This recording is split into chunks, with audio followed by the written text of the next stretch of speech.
Good morning সবাইকে। আমি আজকে একটা আস্তে কথা বলছি। এখন বাজে 3টা, ঠিক আছে? আজকে আমি এত সকালে উঠে গেছি। তোমরা জানো আজকে মহালয়, তার কারণ আজকে 2 তারিখ, আজকে মহালয়। আর জলদি উঠতে লাগছিল কিন্তু উঠতে পারিনি। আস্তে বলার কারণটাও বলছি, কারণ করে মা বাবা ঘুমাচ্ছে। যদি জানে আমরা এত সকাল সকাল যাচ্ছি তাহলে তো মা আমাকে অনেক গালি দেবে। আর রাস্তাতে অনেক মানুষ বাড়ি গেছে, আমরা ওখানে রেডি হয়ে বাড়াবো, রাস্তায় যেয়ে দেখা করছি। আমরা অনেক বার হয়ে গেছি সবাই।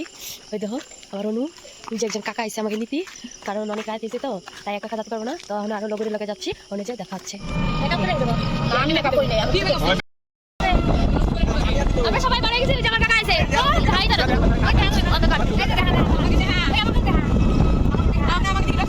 দুর্গা মাকে যাই আর একটু স্যান্ডেল ছিড়ে আসবি। ওই আমি আসতে হবে আমার হ্যাঁ আসলে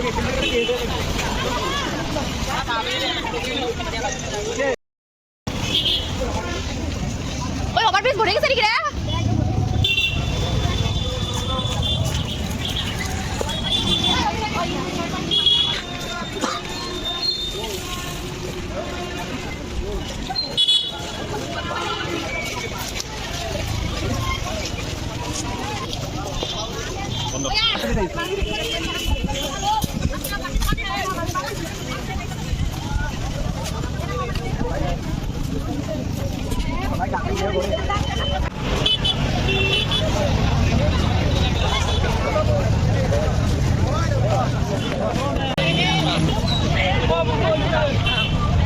ভালো লাগবে কিন্তু কিচ্ছু জানে না।